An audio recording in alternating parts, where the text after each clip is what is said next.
Welcome back to Silicon Bites, and this episode is about the battlefront, the ambitions that Putin had to make huge territorial gains this year, and the reality that he has not been able to achieve it.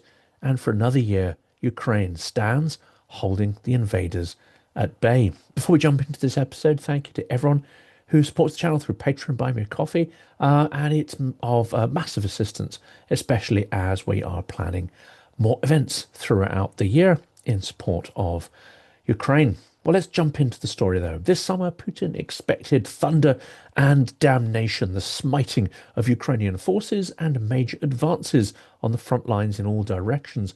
What he got was mud and blood, twisted armour and incremental gains in some places, and humiliating retreats in others.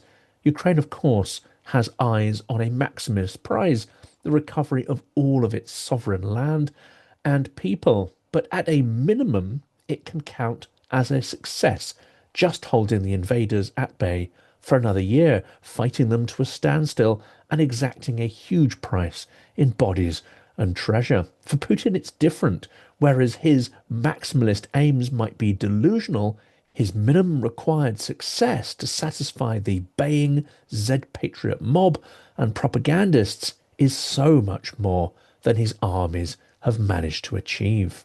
Russia launched big fighting talk and bigger bombardments from Sumy to Pokrovsk, sought kilometres of gains, but ran into a wall of Ukrainian resilience. Modern warfare does not favour manoeuvre, with drones to observe, ambush, drop ordnance, and undertake kamikaze strikes. A transparent battlefield where forces are massing means a target-rich environment is also massing.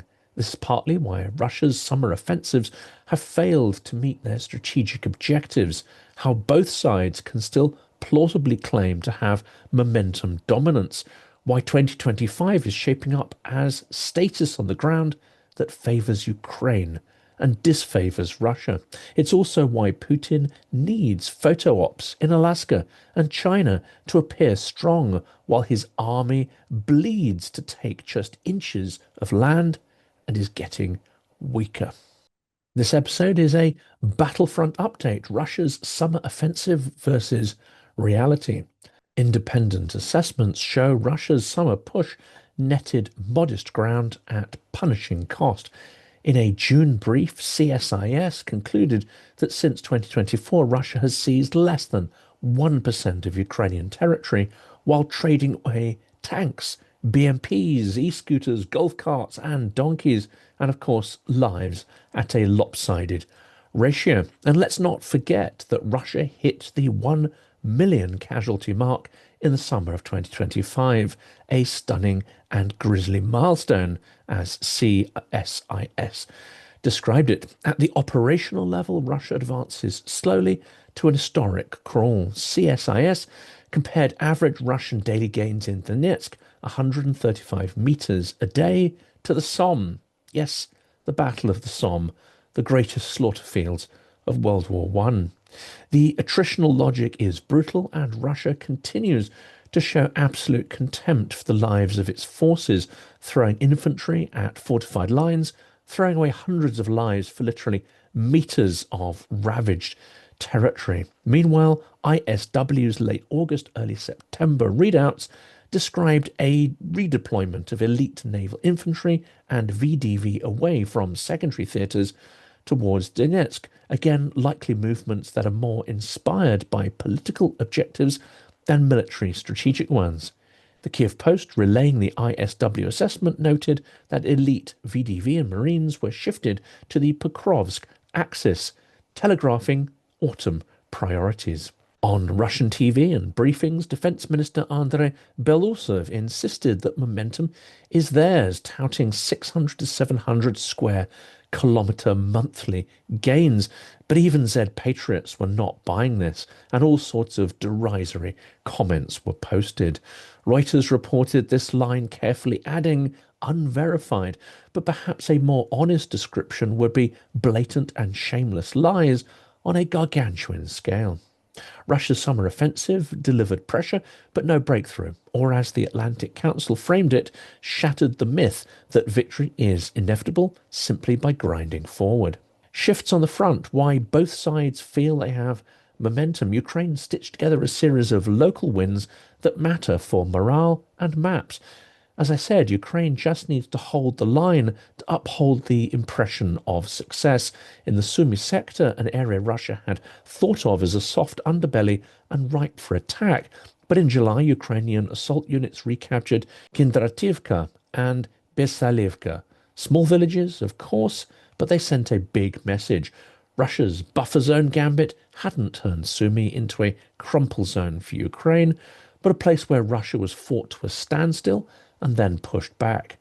NV and Militarny reported the 225th Separate Assault Regiment completed clearing operations. Euromaidan Press captured the mood in a line from analyst Bogdan Mirashenkov. These are hard-won advances, paid in sweat, blood, and courage. Now to the Pokrovsk sector. This is the war's current anvil.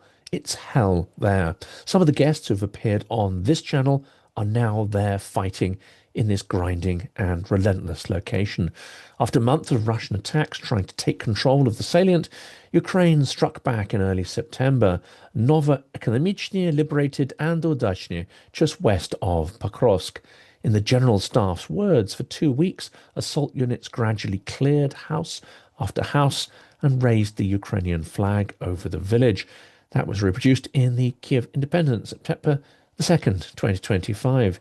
Do these retaken villages erase Russia's gains around Dobropilya and the northeast approaches? Well, no, but they do show that the line is elastic and definitely not collapsing, and that Ukrainian drone artillery teaming, the decisive tactic of 2025, can flip microsectors even when Russia pushes 100,000 troops towards Pokrovsk. Well, that was the description from Kyiv Post and United 24. Why both sides still feel momentum. Russia has cranked out a steady drumbeat of strikes on Ukraine's energy and industry and achieved pockets of tactical success around Donetsk. That's according to Reuters and ISW daily assessments. It's just enough for the Kremlin to spin the story in a vaguely positive light. Ukraine frames the summer as an avoidance of catastrophe, holding lines where collapse was predicted, bleeding Russian Storm Z assaults, and staging targeted counterpunches that complicate, refute even, any Russian encirclement narrative. That's from CSIS and Kyiv Independent. This is attritional warfare, but it's also narrative warfare.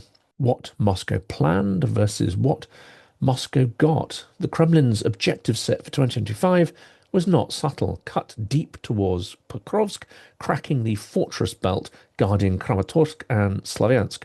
2. Carve a buffer in Sumy to ease border pressure and terrorize northern Ukraine. 3. Credible leverage ahead of diplomacy.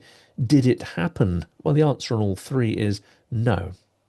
Pokrovsk priority. An NV interview nailed it for Putin. Capturing Pokrovsk is now the top priority. He's funneling colossal resources into that direction. That's from July 30th, 2025. Yet even Russian sources acknowledge the approach is a meat grinder experiment and is failing.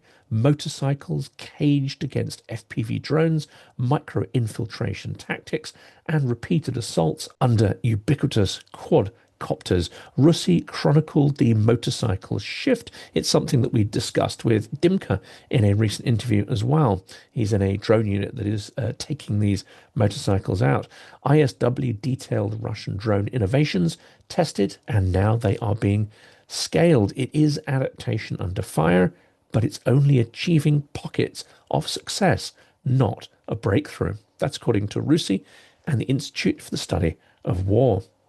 Let's turn to the Sumy buffer. The plan to push a sanitary zone suffered from Ukrainian counterattacks in July and August. Kindrativka and Bisalivka were retaken. The notion that Russia could casually park EW and launch FPV across the border without blowback met the Ukrainian reality. That's from Kyiv Independent and Militarny.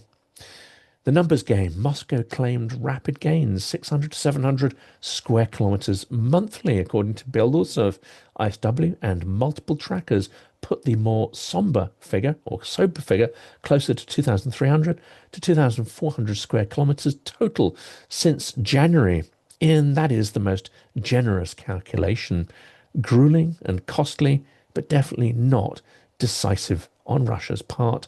Even sympathetic front reports now concede that Dobropilya was an attempt at leverage that failed to achieve encirclement, failed to achieve the photo op and the bragging rights that Putin clearly wanted going into this round of diplomatic events. And we have to talk about crossings and logistics. There is a glaring limiter. Rivers and roads. Forbes highlighted repeated failed river crossings that blunted operational tempo in July. Ukrainian sources described Russians hand-carrying ammo where bridges proved untenable. That's from Forbes and Espresso. The verdict on Putin's expectations, especially a Pokrovsk victory photo before the big power summits, well, this campaign underperformed and left Putin without his battlefield photo op. The myth of the irresistible Russian summer push didn't survive contact with Ukrainian trenches, mines, fortifications, and FPV swarms, so says the Atlantic Council. Why 2025 looked like stasis, the transparent front? Well, everyone's using drones. No one can hide. Rand describes Ukraine's combat space as a transparent battlefield. Persistent surveillance means that large formations are seen and struck almost instantly. That dynamic punishes offensive actions and rewards defense, dispersion, deception, and deep logistics. Concentrations of force simply invite carnage. That's from a Rand report, May 2025. What that means in practice: mass equals target. Concentration for a breakthrough invites massed FPV, tube artillery, loitering munitions, and glide bombs. The attacker must stack EW, smoke, decoys, and timing perfectly, or pay a very high cost for mistakes, miscalculations, and poor preparation. That's according to CSIS and the ISW Drone Innovation Brief. Drones do not mean that artillery is redundant. Small Wars Journal and War on the Rocks hammered this home. FPVs are surgical but not saturating. They complement, they don't replace traditional 145mm and MLRS. The side with the sustainable shell pipeline still sets the tempo on the front. That's according to SWJ. And then there's industrial drag. Wars of attrition are won by factories and finance. CSIS says Russia's economy strains under inflation and labour shortages. Ukraine depends on Western resupply for air defence and artillery. If the EU-US aid stutters, then the stasis starts to wobble. If that supply flows again and stockpiles are replenished, then that hardens the stasis on the front on Ukraine's terms. That's according to CSIS. Ukraine is in a horrifying equilibrium, but the alternative is annihilation. So stasis is, of course, by far the better outcome. Drones make battlefield movements visible, artillery makes them costly, EW makes movement risky, with a high probability of failure, yet you would still incur terrible costs for the attempt at manoeuvre warfare. Well, let's now turn to the China summit, because this is where Putin seeks a diplomatic win when he cannot get wins on the battlefield. He went to China and sought permission for continued aggression. On stagecraft, Moscow's summer was busier. Putin needed optics to offset battlefield ambiguity failure and the fiasco of the Alaska summit. Well, cue their partner China, who delivered. At the SCO summit in Tianjin, Xi hosted Putin alongside other leaders, preaching multipolar order and sweetening ties with a new gas pipeline push via Mongolia. Al Jazeera captured the substance of this, deepening energy links and a public embrace of a non-Western economic security architecture. Then there's Beijing's Victory Day military parade. Xi, Putin, Kim in one frame. The Guardian's live and analysis pieces underscored the message, a choreographed image of calibrated ambiguity, peace or war. It's for us to choose, with the autocrat standing shoulder to shoulder and Fico just behind them.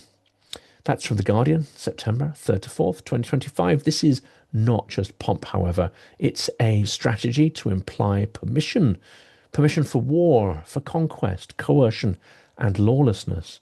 Russia sought and was granted some diplomatic cover and economic lifelines that help it sustain a grinding war. Reuters' summit coverage spelled out the SCO's expanding remit beyond counter-terror and into broader economic and military cooperation, precisely the scaffolding Moscow wants to see as sanctions really continue to bite. So, Alaska, optics, and the weakness behind the photo calls. The Alaska summit with President Trump didn't yield to the American administration their dream, a ceasefire, or to Putin his dream, ratification for territorial theft. In the run-up, Zelensky warned Putin was definitely not preparing for a ceasefire, but instead was preparing for new offensives. That wasn't a bluff. Russian troop concentrations and escalated strikes followed that summit. European coverage framed Putin's massive late August barrages as diplomatic leverage, not peace signals. The Guardian's war briefings noted the massing of 100,000 Russian troops near Pokrovsk during the so-called peace chatter. The Kiev Post echoed that figure. A performative peace was the point, as Putin had no intention of making the guns go silent. Well, that was the tone of a piece in The Guardian. So why the global tours? Because optics can substitute for outcomes. Beijing offers applause, a pat on the back for its partner, Russia, a rabid imperial dog sinking its teeth into Europe, because that takes the heat off China as it plots global ambitions and potentially an invasion of Taiwan. Alaska offered attention and distraction. Distraction from battlefield losses and, of course, distraction from all the other things that are going on. For Trump, it's Epstein. For Putin, it's the lack of battlefield success. But neither change what matters along the contact line. Russia's strategy remains attritional and it's operationally stagnant, incapable of causing a Ukrainian collapse. And Ukraine's strategy remains to survive, adapt, and make each Russian meter gained cost rubles that Moscow can't afford and flesh that Putin can't replace.